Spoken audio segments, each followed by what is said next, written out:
to enable humanitarian aid to begin reaching civilians in need, we have scaled up deliveries. We've gone from 0 to now over 100 trucks going into Gaza through the Rafah crossing every day.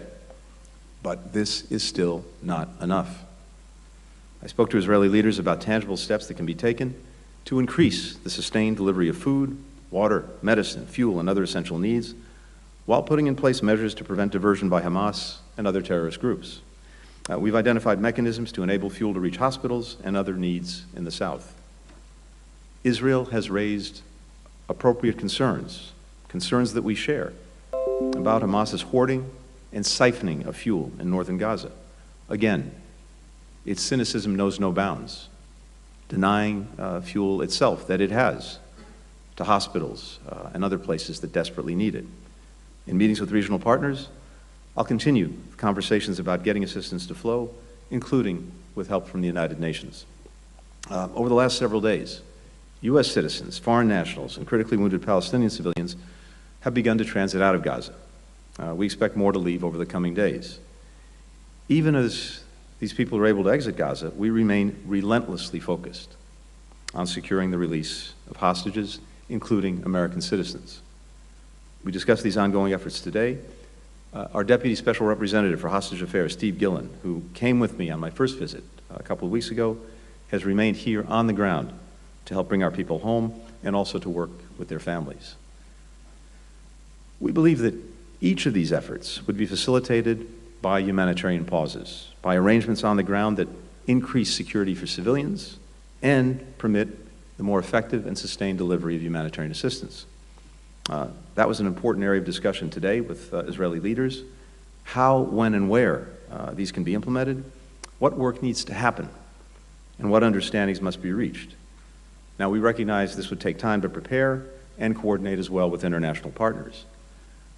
A number of legitimate questions were raised in our discussions today, including how to use any period of pause to maximize the flow of humanitarian assistance, how to connect a pause to the release of hostages, how to ensure that Hamas doesn't use these pauses or arrangements to its own advantage.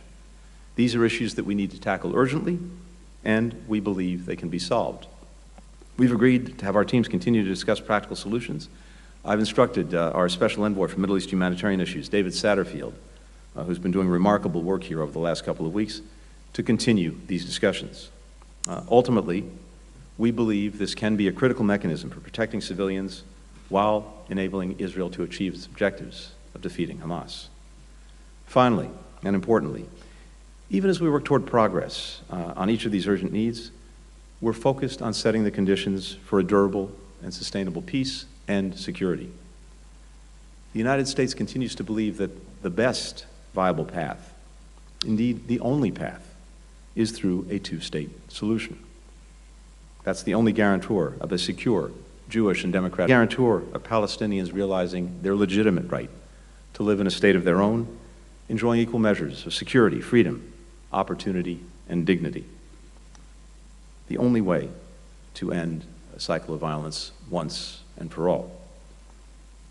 And it's precisely now, in the darkest moments, that we have to fight hardest to preserve a path of stability, of security, of opportunity, of integration, of prosperity, and of peace.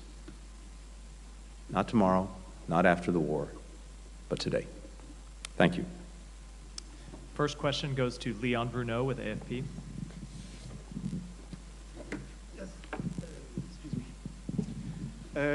Hi, Léon Bruneau, Agence France Presse. Thank you for doing this, Mr. Secretary. You mentioned it in your opening speech, of course, and yesterday also you said that it was urgent or concrete measures needed to be taken to ease the fate of Palestinians, civilians. What assurances did the Prime Minister Benjamin Netanyahu give you this morning in your talks? And also on the issue of humanitarian pauses that you say you have discussed, and I understand that you said you don't know where, how, and when, but could you give us a little bit more details on what you mean by that exactly? I mean, is it a stop bombings or what have you? Could you give us some details on that? And then last question very quickly. there was a strike yesterday on AFP's office in Gaza, where we have a continued live feed since the beginning of the conflict. Apparently a missile strike. There's serious damage to our office there. I'd like your thoughts on that, please. Great, Leon, thank you very much. A few things in response.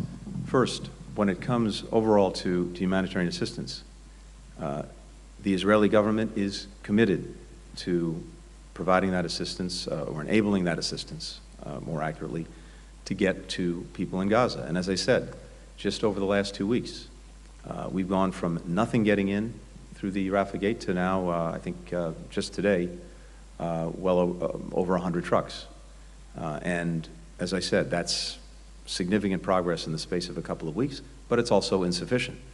And there's a recognition not only by us of that fact, but also by the Israeli government, as well as our Egyptian partners, as well as the United Nations. So we are looking at very concrete, practical ways to widen the aperture, to significantly increase the assistance that's getting in, the food, the medicine, the water, fuel, other critical needs for people who, through no fault of their own, are in desperate need. And we had a good conversation about that today. Again, Ambassador Satterfield, who's here, is working on this every single day. But I'm confident, based on the conversations we had, that you'll see a further increase in the assistance that's getting in to people who need it. With regard to humanitarian pauses, again, we see this as a way of further facilitating the ability to get assistance in, to make sure that the resources are in place as well to absorb the assistance coming in, to make sure that it gets to the people who need it. We see it as a way also, and very importantly, of creating a better environment in which hostages can be released. And this is a very important piece. So, as I mentioned already, and I won't repeat it, there are a number of very important practical questions that go along with this that we've agreed to discuss and work on. We've agreed that our teams will continue to talk about this in the days ahead. And from our perspective, this can be a critical way to advance many of the interests that I discussed earlier. I haven't seen the details about the strike, Leon, that you alluded to that hit the AFP office in Gaza. And let me just say and say again that as we stand strongly for Israel's right and obligation to defend itself, we also believe that it's vitally important how Israel does this, including with the highest regard for the protection of civilians, and that, of course, includes journalists who are doing extraordinary work under the most dangerous conditions to tell this story to the world, something that we deeply admire, deeply respect, and we want to make sure that they're protected. The next question goes to Corinne Betzalel with Channel 12. Thank you. Thank you, Secretary Blinken, for being here. 2 issues. Hassan Nasrallah, the Secretary General of Hezbollah, is talking right now. If following his speech or his remark, another front will open in the north, will the U.S. actually use its firepower in the region, not only to deter, but also to destroy, target in Lebanon, or if needed in Iran? And on the hostages, the Biden administration is asking Israel for a temporary pause, and we understand it is not a ceasefire. But do you have any guarantees, any assurances that this temporary pause will lead to hostage release? And I know you have heard the family of the hostages today outside the Kiryat base. And if may I, can you assure us that the United States will not hold Israel back before the main objective of this war will fulfill, which is eliminating Hamas? Thank you. Thank you. Let me take the second question first. There are no guarantees about anything. As a general proposition, and maybe even more specifically in the context of the fight against Hamas. But we are absolutely focused on getting hostages back and getting them back to their families in safety. And we believe that, among other things, a humanitarian pause could help that effort, could facilitate it. It's one of the reasons why we're focused on it. But regardless, our determination to get people back is manifested every single day in our efforts to do just that. And as I've said, and said repeatedly, and as President Biden has said and said repeatedly, we stand strongly with and behind Israel in its right and obligation to defend itself, defend its people, and take the steps necessary to try to ensure that this never happens again. Nothing has changed, and that won't change. With regard to Lebanon, with regard to Hezbollah, with regard to Iran, we have been very clear from the outset that we are determined that there not be a second or third front opened in this conflict. President Biden said on day one to anyone thinking of opening a second front, taking advantage of the situation, don't. And we backed up those words, not only with work that we've done with many partners in the region to reinforce that message, but with practical deeds, including the deployment of 2 aircraft carriers battle groups to the region, including with action that we've taken, for example, against missiles coming from Yemen in the direction of Israel, shooting them down, including as well with strikes that we took in response to multiple attacks on our personnel in Iraq and Syria who were there, as I said earlier, to try to prevent a resurgence in the region of ISIL, of Daesh. We remain absolutely determined in that effort, and I'm not going to get into hypothetical situations, but all I can say is we're committed to deterring aggression from any part, and we'll take steps necessary to deal with it. For the next question, Vivian Salama with the Wall Street Journal. Mr. Secretary, thank you, as always, for bringing us along with you and your travels. Before we left D.C., you stressed that the U.S. was discussing with Israel the current conflict, and you added, we will also be focusing on the day after. Can you talk a little bit about what that looks like? In particular, what is being done to ensure that whatever does come after doesn't spin into potentially short or long-term occupation? And also, are there discussions at all to create a multilateral force for Gaza? And if so, would the U.S. be willing to take part in something like that? Thank you. Thanks, Vivian. Here's what we know, and I think is agreed among everyone. There cannot and must not be a return to the pre-October 7th status quo. That's unacceptable. It's not tolerable for Israel. It shouldn't be acceptable or tolerable by anyone else.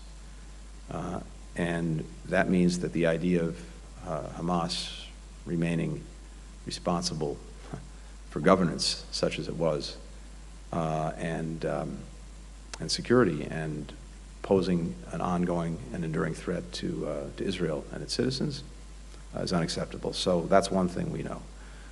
We also know that Israel cannot reassume control and responsibility for Gaza.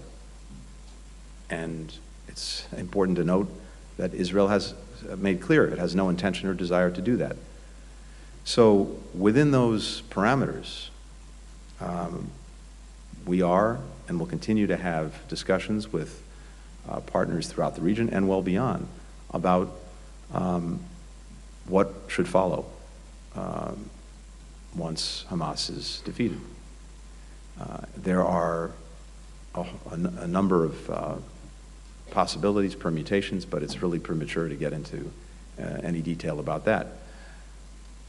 As important is putting this into a bigger picture, a bigger vision of how we achieve enduring and lasting peace and security in the region. And as I said earlier, the United States is convinced, we have been for some time, and I think we're only reinforced in that conviction since October 7th, that the best path, maybe even the only path, as I said, is through two states for two peoples. Again, that is the only way to ensure lasting security for a Jewish and democratic Israel, the only way to ensure that the Palestinians achieve their legitimate aspirations for a state of their own. So I think it's important, as we're talking about all of this with every partner in the region, Israel, our Arab partners, and many others, as well as the broader international community, that we have that big frame in mind, and whatever we do, whatever is done, also helps to advance that. So that's how we're looking at it right now. Can I just press you, Mr. Secretary, because you're talking about the defeat of Hamas, and I'm wondering, you know, for Hamas is not just a bunch of individuals, but probably an ideology as well, and especially with the intense bombardment that we're seeing in Gaza right now, the potential for extremism down the line is high. And so, you know, when you say defeat Hamas, is that being factored in, and what are you doing then to address those issues as well? Yeah, Vivian, you're exactly right. This is about dealing with Hamas in terms of defeating it physically. That is making sure that it can't repeat what it did on October 7th. But it is also about defeating an idea, a perverted idea, but an idea that we have to combat with a better idea, with a better future, with a better vision for what that future can be, and demonstrating that we're committed to achieving that future, that vision. Because in the absence of that, even after Hamas, those who sing the siren song of nihilism will find open ears. So it's imperative in our judgment that not only is Hamas dealt with in a way that October 7th can never be repeated, but that we lay out a clear vision and a path to achieve that vision that gives people something to hope for, to buy into, to grab onto. And I believe that there is a broad and strong coalition throughout the region that wants to do exactly that. All of these countries are on one side of the equation. Who's on the other side of the equation? Hamas, Hezbollah, and Iran. So it's incumbent upon us, I think, not only to lay out that vision, but to be clear about the ways that we propose to achieve it. This is not flipping a light switch, needless to say, given how deep-rooted and enduring these problems are. But